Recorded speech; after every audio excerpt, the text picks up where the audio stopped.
It was just the most massive thing I've ever seen. To tell you the honest truth, I thought, well, we're the only ones left on this planet. Something's happened. We've missed something here. The fear that went in me when I seen it was just like the feeling. I'd say it was fear, but I've never felt that feeling before in my entire life. It's a weird feeling, like you can't explain it when you don't know. You feel like you're being followed, but you don't know what it is. We had two to our right, another one in front of us, another one to the left, and another one just across the road, shaking the daylights out of the tree. All we get was a big red eye. I remember waking up and looking at the end of the bed, and there was a figure there, almost insect-like, and then I blacked out. Welcome to the show, everyone. My name is Kade Moyer, and you are listening to the Believe Paranormal and UFO podcast. If you have had an encounter and would like to share it, please get in touch with me. My email address is believepod@gmail.com. If you enjoy the podcast, be sure to leave us a rating or review wherever you listen, and head on over to our website, believepod.com, and consider becoming a member to get bonus episodes and video content.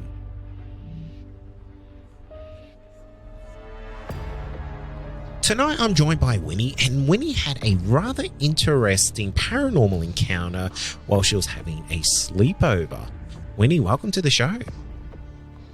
Hello, thank you for having me. It's cool to have you on. This is the way I introduced that, it kind of made it sound like we're about to start a horror movie, because it kind of seems like this is the start to quite a terrifying tale. So, Wynne, what happened when you were younger, when you were living in this, this historical house?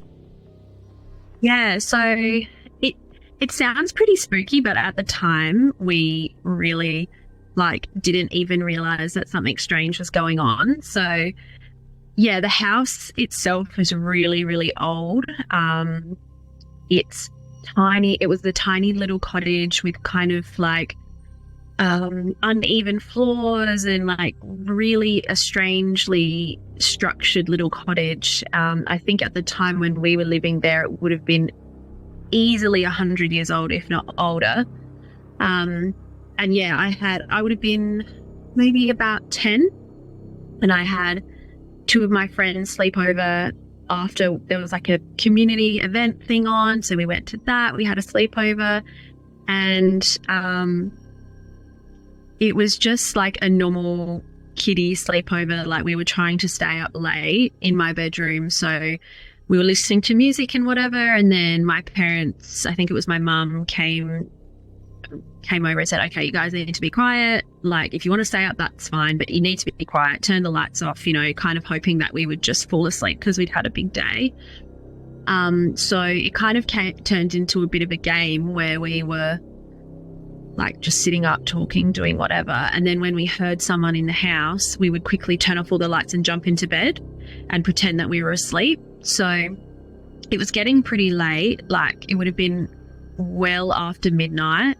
And we had the lamp on and we were talking and stuff. And then we would hear footsteps going down from the front of the house, which is where my parents' room was, kind of down past my bedroom and out to the back through to the laundry and back door. And that's pretty normal, a normal sound for me to hear. And often my dad would get up really early for his job, and he'd get up, put his boots on, you'd hear him stomping around. He'd often leave through the back to get to his car, and then he would leave for work really early in the morning. So we heard this stomping of these boots, and we turned off the light and jumped into bed and heard the boots go down the hallway and then out. And so we carefully, quietly got up again and turned the light on again. And then it happened again. And because we weren't really paying attention, we were just being silly with each other, playing and talking and whatever. We just jumped into bed and turned the lights off and pretended we were asleep. And the heavy boots walked down the hall again. And I remember thinking at the time, what is he doing? Usually, it would just be gets up, gets his stuff, shoes on, out the door, leaves. And I remember thinking, why is he back in the house again? What's going on? Thinking he must have forgotten something or whatever. And I'm fairly sure it would have happened. I remember jumping in and out of bed like numerous times. So maybe it could have been 3 or 4 times even. And we could hear like keys jangling and these really heavy footfalls down the hallway, which had floorboards. So it was really unmistakable sound. And, you know, the door swinging a bit as the footsteps moved out the back through the back door. And then, we really thought nothing of it. Like, we didn't go out and look. We were just pretending to be asleep, thinking that we were getting away with it because no one was coming to knock on the door and tell us to seriously go to bed now because it was like 3 a.m. So eventually we did fall asleep, and then in the morning we got up and my dad was there. And I was like, oh, like, I thought that you'd gone to work. And he was like, no. And I thought, oh, and then, you know, in retrospect, I was like, the sleepover was on a Saturday. He would have been up for work on a Saturday at 3 a.m. anyway. So I just thought it was super weird. I really don't think I thought it was strange, and I just thought, oh, like, okay. And in your kiddie mind, like, I just didn't really question it any further until my 2 friends that were with me, they could hear it as well. Like, it was unmistakable. It was just so loud and normal sounding that we just all believed it was my dad. But a few months down the track, we were actually house sitting for some people that we'd met in the town. So eventually the owner came back and we moved out, and we were talking to the owner's daughter, who would have been in her mid-20s, I think. And she actually pulled my mum aside and sort of said to her, like, oh, and I was part of this conversation, like, did you experience anything strange in the house? And my mum's a bit like, not really, like, you know, she's not a hardcore skeptic, but she's not really, you know, kind of in this way inclined. And she was kind of like, oh, no, I don't really think so. Why do you ask? And this woman explained that the times that she had stayed there with her mum, you know, for periods of time she'd lived there and then gone away again and lived there. And she said that she'd often heard really heavy footsteps down the hall. And it was just her mother living there. There was no men living there. There was no one wearing big, heavy work boots. And she would hear, these heavy footfalls throughout the night and jangling of keys. And she would also hear at day or night this kind of whistling tune, which at the time she whistled it for us. She's like, I will always remember this tune. Like, it was really obviously a very significant experience for her, but I really just thought it was really interesting and thought, wow, that's curious. And then I think it must have hit me a fair while later that I thought it could have been months, it could have even been a year, I'm not sure, where I thought, oh my God, I remembered that experience of having the sleepover and hearing the heavy footfalls down the hallway back and forth and the door opening and keys jangling and it not being Dad. So it all kind of hit me like a ton of bricks a lot later on. And I thought, oh my God, like, and I just wished I had remembered it to tell her at the time. It was very strange. It would have been such a weird moment to kind of have that light bulb go off and go, oh my gosh, what was that? Because does that make you kind of question anything else that happened in that house then? It did. And I would try to remember, like, did I ever hear it another time? And because I did hear my dad getting up for work early a lot, it started to make me question, like, was it actually Dad all of those times that I'd heard it? Yeah, that's exactly what I'm thinking.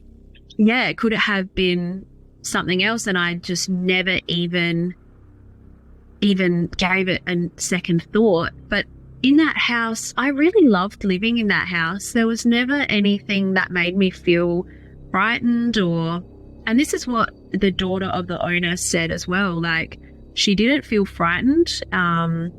It was just this kind of repetitive sound, where it's that kind of residual, you know, can't remember what the term is for it, but it was that same experience that she had again and again. And like her, I never felt fear in that house. I never felt like any strange feelings. It was definitely an extremely old house, and it had a long history. It was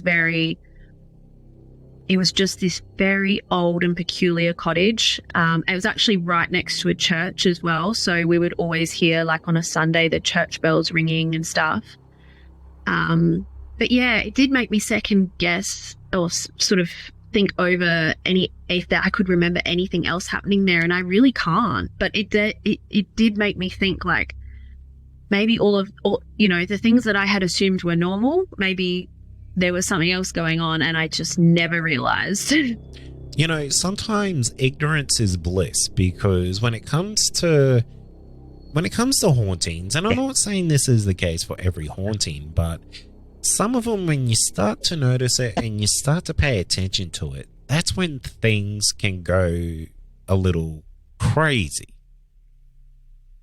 Yeah, definitely. Like, I'm glad, because I was really young. I think if I had been more like aware of what it could be, or if that woman had told us that story before I'd moved in, I would have probably been quite worried, or I would have been interpreting every little thing as something, paranormal, when perhaps it was just a normal experience. So I'm glad that it kind of at least let me be objective in a way, as well, so that I wasn't like seeking it out in every little thing that I heard or saw there.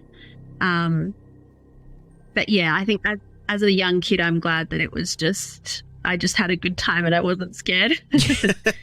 Yeah, exactly. And I think that's the great thing about that experience, is that it didn't tarnish your time in that house. It didn't make you feel scared of living there, because being so young, being so impressionable, it could have had a really negative effect on you.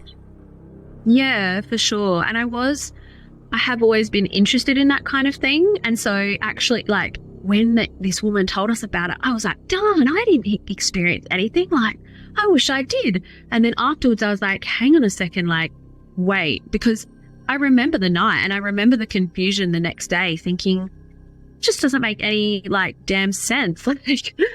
But she also went on to tell us that she had done a little bit of research into the cottage, and it's actually now got my parents still live in the town. It's a really tiny old town in the mid-north of South Australia, and they've got like a little plaque out the front of the cottage now, because it's really old and it was built for as like a place of residence for staff at the jail that was there. So in Gladstone, there's this really old jail which is no longer in use. I can't remember when they stopped using it, but it's pretty small. But apparently this little cottage was lived in by an officer of that like, yeah, like a guard or an officer, or someone that worked at the jail. So for her, this woman that was telling us about it, she kind of connected the dots that, they're putting on their boots, they're like big heavy work boots, they're like, part of their uniform and their keys and all that kind of thing, which to me makes total sense. And I think that was partly why as well, maybe it wasn't a scary thing, because this person was just getting up for work and, maybe did it day after day after day. And it just had that like residual energy imprinted in the floorboards. Yeah, absolutely. Because like residual hauntings, it's kind of like a moment in time being lived over and over and over again, and that is exactly what this sounds like. Yeah, I think so. It definitely, yeah. And I'm kind of glad I've gone and tried to do a little bit of research myself into maybe who lived there, like an actual name, but I haven't found anything online, because it's such a small town and a small place. Possibly if I went to Gladstone, went to the council, maybe they'd have some information in their archives or something. But yeah, to me it just is sort of like, yeah, this leftover routine of this man. It's a really cool encounter, and it just goes to show that, you know, not every haunting is a bad one. It's not a scary one. It's just you're sharing sometimes the most mundane experience of someone's life over and over again. Yeah, I mean, maybe he hated his job, or maybe it was stressful. Every day he was like getting, you know, anxious about going to work. I don't know. And maybe that's why it left a bit of an imprint in the face. But yeah, you're right. It wasn't scary, and it's just really curious and yeah, strange. Well, something that has me very curious is your other set of encounters that have been happening a little bit more recently. So do you mind if we start to go down that road and talk a little bit about that? And now, a quick word from our sponsor. Also, are you wanting more content? Why not become a Believe Plus member? You'll get access to exclusive podcasts and episodes that aren't available to the public. Not only that, you'll also get our regular feed without any ads. Head to believepod.com/plus to sign up today for just $5 a month. Yeah, for sure. So I'm a worker, and this all started when I was working in what we call like a residential care home or house, which is a completely normal house on a street, but it's set up for children or young people who can't live with their family for whatever reason. So that might be because their family has been unsafe, or there's been experiences of abuse and that kind of thing. So it's a normal house, but it's kind of not normal in that sense. Youth workers look after the residents that live there, and we kind of work on a roster, 8-hour shifts. So it all started at this house, and when I first started working there, a few people had said to me like, oh, I get a weird vibe about this place, like I think it's haunted. And I just, even though I'm interested in that kind of thing, I really put it down to there is so much energy. There's a lot of, you know, these kids have been through some really upsetting stuff. They have a lot of behavioural issues as a result of it through no fault of their own. But, you know, they're dealing with memories and experiences that are just really, really tough. So, and then aside from that, they're living with people that they don't know necessarily. So it's very, very tough for the kids, and it's a tough job to do. It's emotional. It's pretty full on. So I kind of put it down to a lot of emotion, a lot of being on high alert from both, you know, from staff, from young people. So I sort of was like, oh, you know, I think it's just people get a bit in there, you know, get a bit freaked out sometimes.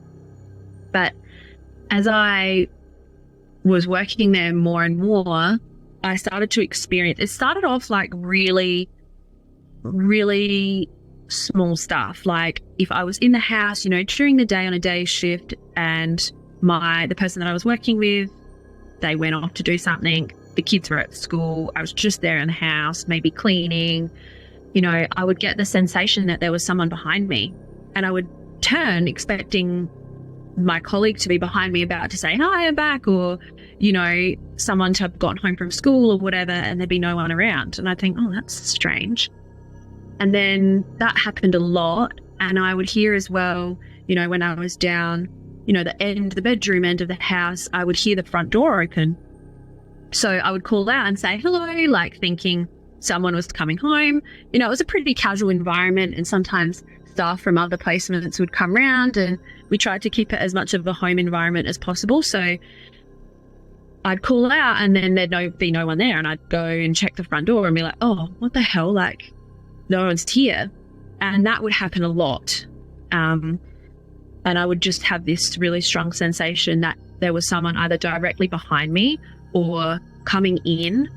even hearing I don't know if it was footsteps or if it was like the shifting of the ground, you know, when you can hear the floor moving in a familiar way when you know someone's walking down the hallway. It was just those kind of sounds and indicators that would tell you like someone was getting home or someone was walking in, and there was never anyone there.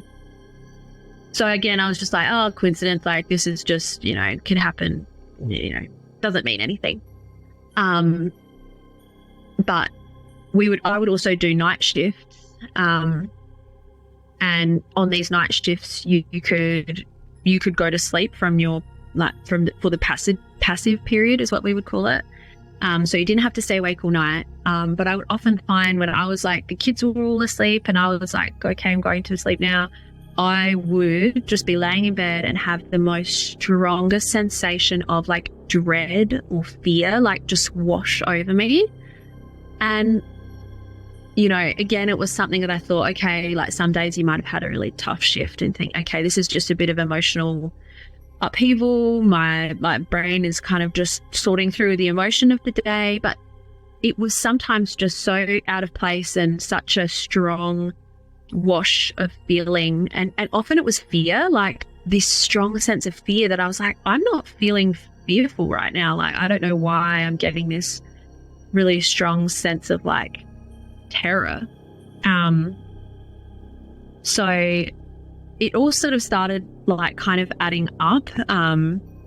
As well, overnight, while you're there, you don't sleep that heavily because, you know, if the kids have to get up, you have to get up and help them for whatever reason. So, and sometimes, you know, sometimes they'd be a bit cheeky and just get up to mischief. So you kind of be listening, like you'd be half asleep, kind of listening out for anything.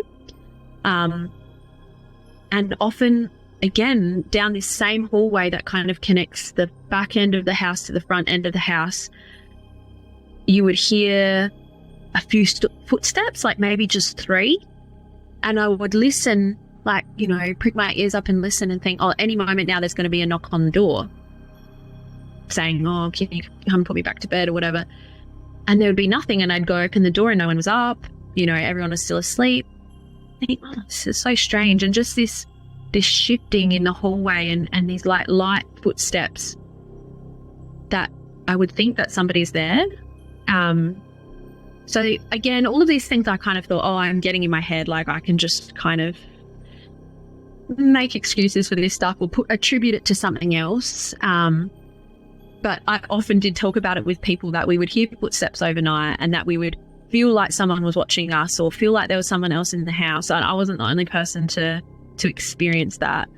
I did like also think, you know, when I was getting this fear washing over me, I just try to put out like, it's okay, like there's nothing to be afraid of, like I'm not, like I just try to put out good feelings. I don't know why, just that was my natural inclination to do that.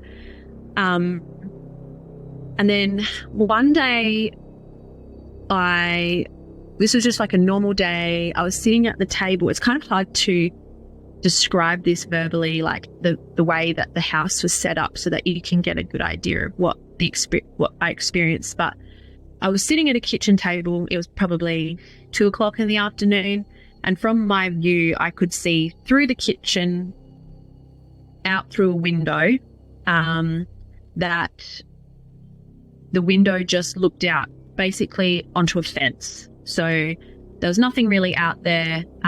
It was just the side fence. And both from the front yard and from the backyard, this section down the side of the house was closed off with a gate because the air conditioner and stuff was in, the air conditioning unit was there and just didn't need to be accessed by kids who might be a bit mischievous. So it was actually locked and you had to get in with a specific lock to the padlock if you wanted to get to the air conditioner or into that section. So no one ever walked through there. So I'm sitting at the table, I'm kind of talking to the kids who are to my right, kind of in the lounge area, but I can see straight through the kitchen, through the window, at the fence. And out of the corner of my eye, I can see like someone walking down this section of the fence. And I kind of quickly turn and look thinking, oh, someone's opened the gate. And I just glimpse like at the as they're kind of gone from left to right and they're now going out of view, it wasn't anyone, it was just a kind of dark figure. But this was during the day, it was just in the afternoon, so there was no light, there was no shadow falling particularly on this section. There was no shadow that could have come from anywhere else. I could see straight through the center of the house. There was no one walking inside the house. It was just completely, and at first I just thought, no. And then I thought, hang on a second, wait, like, that's really strange. I got up and I looked out the window, I checked the gates, everything was closed, everything was locked. But I could definitely see this dark figure kind of move from left to right across this window. My first impression was that it was outside of the window between the house and the fence and walking in an area where no one has access to. And when I tried to really capture my attention on it, it was just a dark shape. There was no distinguishing features. It was just dark, like a shadow. So that kind of, I was like, okay, this is new. And it didn't really frighten me because I just sort of thought, okay, well, it's not doing anything. It's just walking along. And at the end of the day, I'm working. I can't freak out. I don't even mention it really, aside from discreetly going to check, the gates, because I'm working with kids. I'm not going to, tell them something like that and freak them out. But I did mention it to a couple of my colleagues who were like, oh God, like, I don't want to know. Like, nobody else had seen anything like that as far as I knew. And all of this is I worked there for about 5 years. So sometimes I wouldn't experience anything for months at a time. And then sometimes it would be like a few days or a few shifts in a row. I would, hear some footsteps and get the feeling that there was someone behind me and, just all of that stuff. And then it would go months at a time with nothing. And it just seemed to very slowly get more intense. So I reckon it would have been months, if not like a year later.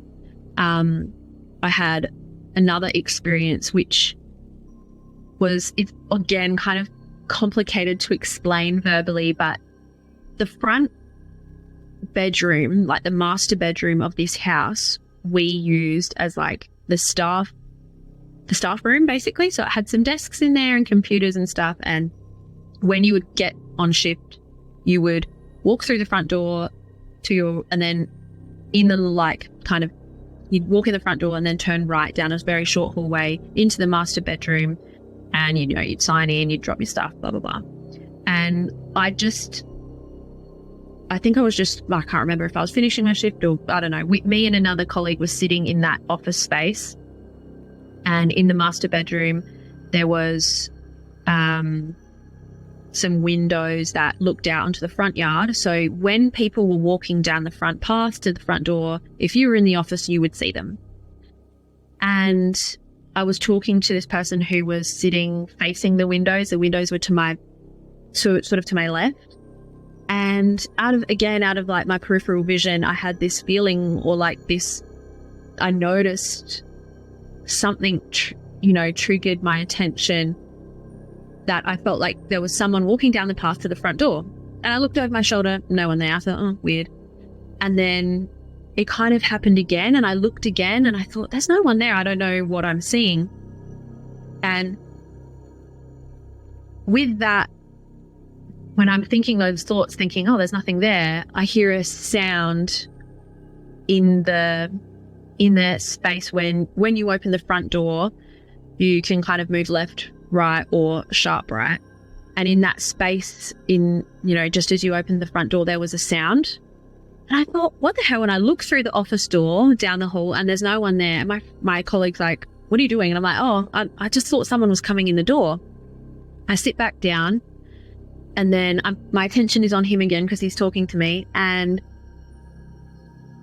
I can't even exactly explain what draws my attention. It's just that feeling of someone being there, or just that sort of movement in your peripheral vision that triggers your attention. So I look again to my left to the office door, and I can hear the like creaking, shifting of the floor as if someone's stepping there. And I think, I'm going crazy. And I turn my attention to my colleague again. And as I do, he's not touching the desk. He's just sitting in an office chair, almost in like the middle of the space, like relaxed, we're chatting. But as I turn my attention back to him, on the desk, there's a little bottle of hand sanitizer. And it's just, everything's normal. But this hand sanitizer, like little pump bottle, it's like someone's bumped it, and it gets knocked like right, left as it like balances itself again. So imagine if someone lightly tapped it, just enough to push it off center, it doesn't fall over, and it just like rocks itself back into its normal position. And I just was like staring at it. And he's like, what? And I tried to explain, like, and the thing about this was that I worked there so often, and I knew like the timing it took for someone to walk down the path, through the front door, turning right, down the small hallway, in the office door, and then dump their stuff on the desk. And it was that timing. It was, my first moment looking over my shoulder through the window, thinking someone's walking down the front path, and then hearing a sound in the, around where the doorway was, and then hearing a sound as if someone was moving into the office. And then, it was exactly that kind of motion, or like path of movement and timing. It was just so strange. And I explained everything that I'd just experienced to him, and he was like, oh no, like I have to sleep here tonight. Like, I don't want to know. Like, we were all just trying to bury our head in the sand.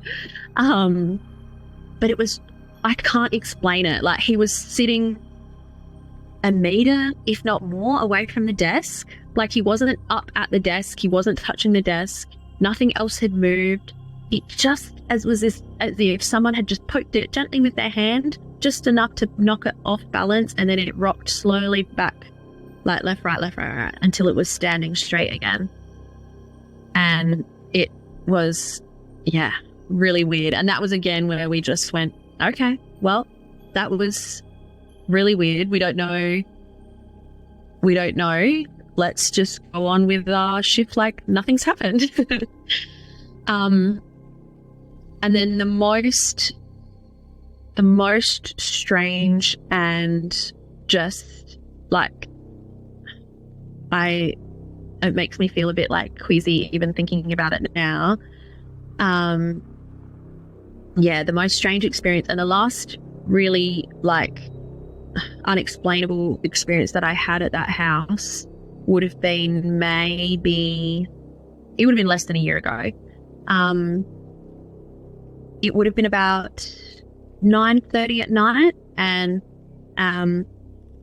with the young people that were living there at the time, they could be a bit cheeky, and sometimes after you put them to bed, they'd get up and they'd go into each other's rooms and they'd be silly and stuff. So I was just sitting between the bedrooms, in the kind of hallway section between the two rooms. I was just sitting on the ground on my butt, like on my phone, writing notes, because each day we would write case notes about the clients. So I was just sitting there doing that. It was pretty dark because everyone was going to bed. The only light that was on around me was just to my left. There was a door into the toilet. So that light was on and the door was like half closed. So it was pretty dark and just quiet. And I was sitting there writing away. I was about to get up because the kids were, definitely asleep. But all of a sudden, in my left ear, I hear someone say, "Wait," like that. Now, my name is Wynne, but everyone calls me Winnie. And everyone at where I worked, at this place, everyone called me Winnie. Like, I don't even think people realized that my name wasn't Winnie. Like, that was just a nickname. everyone called me Wynne. The kids called me Wynne. The staff did, everyone. No one even really, a few people knew that my name was just Wynne, but yeah. So and it was so loud and real sounding that I kind of squinted into the darkness to my left, thinking like the colleague that I was working with who was down the front of the house in the office had like come down and was trying to get my attention for some reason. And because the light from the toilet was kind of shining, I couldn't quite see into the dark, and I was squinting and there was no one there. I thought, okay, that was really, really strange. And I just sat there kind of stunned, not really knowing what to do and like questioning myself, like, did I really hear that or what? And then as I'm, thinking about it, the toilet light just flicks off. And I was like, oh shit. And then now I'm in complete darkness. Like I can't even see anything at all. Like, oh God, I'm going to have to like get up and fumble my way to find a light switch. And then it turns on again. I'm like, okay. My like rational mind is saying, oh, the globe is going to blow soon, not a big deal. And then I think, okay, I'm going to get up and go back to the office now. Like, I think I've had enough of this. And as I start standing up, the light starts flashing in the toilet, on, off, on, off, on, off, on, off, off, like really intense, just going on and off, on and off, on and off. And I, again, just trying to like be calm, not like freak out. I just turn it off. I just turn the toilet light off. Instead, I turn, because it had a toilet bathroom separate, so I leave the toilet light off, turn on the bathroom light, leave that, on for the kids, and I just walk away. But yeah, I just went back to the office and I didn't even mention it to the colleague because they had to do the night shift. I didn't want to scare them.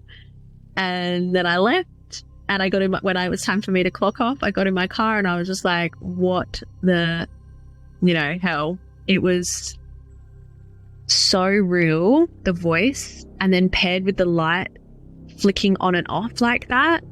It was just bizarre. Yeah. Wow. Yeah.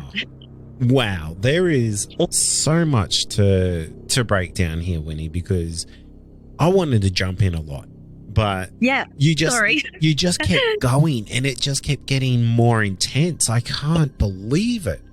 So, God, where do I start? So these houses that you're working in, like they're usually places of like not great energy, just in general, because these are kids who have been displaced for usually pretty terrible reasons. Yeah. So it's not surprising that there's a sense of negative energy about the place, and it almost seems like whatever this is, this entity was getting obviously more brazen with you over time, like with you seeing it outside out the corner of your eye and like kind of going down the side of the house and then moving the hand sanitizer and then whispering in your ear. Oh my gosh, I don't even know how you could stand to be in that place like another second. Like, not only did it just like whisper in your ear, it say your name. Like it's got a sentience to it. It's got an intelligence to it to learn and understand. Like that's terrifying in its own sense. Yeah, it was definitely, and just the fact that it called me Wynne, like nobody in that place called me that. Like really the only people that call me that are like my family and my parents kind of thing. So that really freaked me out, because I was like, how could it, or how could it know that? I mean, I had that conversation with people in the house. Like, people would ask me about my name because it's not a particularly common name. And, we'd have that conversation. But for the most part, that was, most people just called me Wynne. Like, it was just that kind of, that knowledge really, really freaked me out. And I genuinely like thought the woman that I was working with was like trying to get my attention, and I just couldn't see her because of the way the light was falling. And, you know, I looked into the darkness expecting her to be there and say, hey, like, come over, you know. It was so real, and yeah, it was like someone was just right there whispering into my ear. It was strange. And it did seem to just grow in like you said, like an intelligence, or like at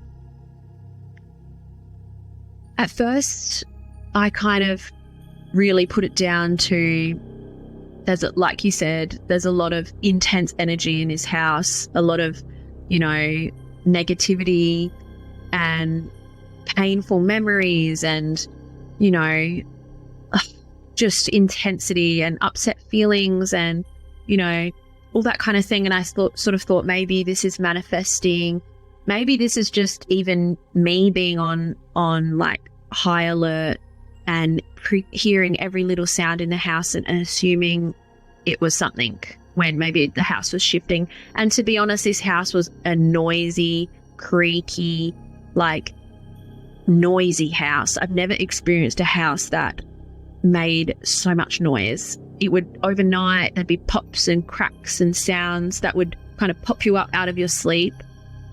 But that stuff, you know, I'm pretty confident it's just, you know, the house shifting after a hot day and, you know, that kind of thing, you know, pipes cooling or whatever it is. But yeah, just the way it kind of grew, the instances kind of, intensified with time. And like I said before, it was a long period of time that I was working there. So it was a slow development. Yeah, over like many a gradual years. build up. Yeah, very gradually. And yeah, it didn't, and I don't know if it didn't scare me, because in that kind of job, you have to be really in control of your emotions, because, you know, whether you're dealing with a behavior or you're dealing with an upset child or whatever, like, you have to be the strong one. So you really, really have to be like in control of your emotions for those 8 hours that you're there, or whatever, however long it be. So it was, you know, I could kind of like white knuckle it and be like, okay, just, you know, it's all good. I'm going to be fine. But at times I also didn't feel like there was I didn't feel like it was like there was nothing bad to it. Yeah, like I just didn't think that there was something intentionally trying to frighten or intentionally, you know, evil or anything like that. And I don't know if I really kind of subscribe to that kind of idea anyway, that things, you know, are inherently evil or things like that. So, but it definitely, to me, if I were to like follow my kind of intuition or my impression about it, it was like something was trying to reach out. And I think because I was getting more and more conscious of it, maybe that's what gave it the ability. I don't know. I'm really, you know, the more you kind of try to analyze it and give it answers and, you know, make it make sense, the more you kind of think, no, this doesn't make any bloody sense at all. That's the wonderful thing about the paranormal, is that the more you try to put it into a box, like the weirder that box gets. Yeah. And at times I discuss it with people, like, you know, what do you think? And some people would be very like, oh yeah, it's definitely haunted, and like we should, you know,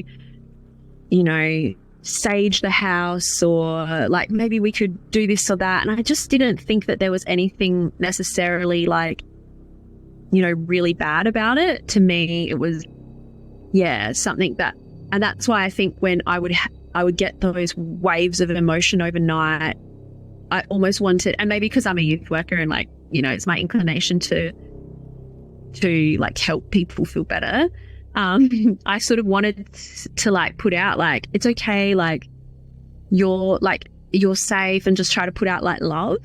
I don't know, it sounds kind of like, you know, a bit daggy when I say it, but that's kind of how it felt to me. No, I totally get it. And I think anyone who's had experiences like with the paranormal and, you know, like empathetic to it would feel like everything that they do like after they've done it would feel daggy. So yeah, don't feel like you're on your own, because I can imagine there's a huge amount of people who are kind of like, no, you've done the right thing. But yeah, I do have to ask, like, without diverging too much information, like, what was the age groups of the children who lived in that house?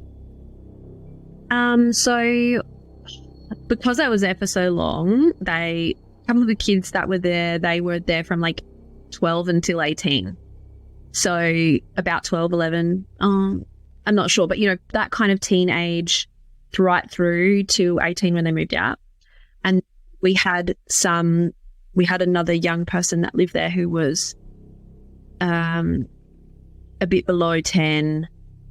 And then, you know, there's sometimes kids come and go. But consistently there were these two young people who, yeah, they were there about 12 and 11 and right through. And something that was kind of, as I've reflected on this, is that some of what the experiences were kind of the same kinds of things that like the kids would do, like, you know, come into the office and like knock your water bottle over, like just silly things like that. You know, or maybe go, or like get, you know, jump the fence and jump the gate and then be like, ha through the window, like I'm in this spot that I'm not meant to be. Yeah, absolutely. Or like, yeah, sneak up on you and make you jump, or like go, hey, in your ear, and like that's all kind of kiddie stuff. And there was as I reflected on it, I was thought like, yeah, there's a kind of parallel, or like a similarity between those experiences and like what just, you know, kids in any situation, like any kind of kid does, which I thought was interesting as well. Do you know the history of the children who lived there in, say, yesteryear and like kind of moved on with their lives? Do you know if anything happened to them? Well, the house, all I know is that the house had only been used in that capacity with as a resi care placement for about a year prior to why I started working there. So before that, it was just a regular house that was owned by a regular family. Yeah, so it hadn't been in use particularly long for that reason. And, you know, a couple of the kids that had lived there had been like the first kids to move in. So there wasn't a long history in that way, but I have no idea about the history before that. I have absolutely no clue. Yeah, I've got no idea. Because it's a crazy idea, but I had a thought that if the house had been there a while, had a lot of children kind of go through it, and if one of those people have grown up, has passed on, this could have been a moment of happiness for them, and they don't want to move on from there. Yeah, I mean, it could. That would be an interesting, and like, you know, that would be a kind of logical, or not logical, but you know, that would make sense in a way. But as far as I know, yeah, that it was opened about a year before I started working there, and yeah, prior to that it was just a regular house. So, and I know pretty much, I know all of the clients that live there. And then most of them are still pretty young. So yeah, I don't think anything like that has happened, but it doesn't mean that there isn't something left over from well prior to it being bought by the agency that I worked for. So yeah, it would be interesting to find out the history of the house, but I wouldn't even know where to begin. I wouldn't even, know where to begin on that one. No. Absolutely. Totally get that. But Wynne, I want to thank you so much for coming on the show. Your your encounters are truly fascinating, and the fact that this house is the type of house that it is, I am not surprised by the amount of energy in there, and the fact that it has led to some type of entity having an involvement is rather interesting. Yeah, and I wonder if it's an intense, like a spirit, or if it's, you know, that energy that was in that house manifesting into something, or like we were saying earlier, you know, all of that energy drawing something in. I don't know. I really don't know. Thank you for listening to this episode of the Believe Paranormal and UFO podcast. If you have had an encounter and you would like to share it, please get in touch with me. My email address is believepod@gmail.com. Finally, don't forget to follow us on all our social media outlets and be sure to join our Discord server to talk to other listeners of the show. You'll find all these links in our show notes. Thank you.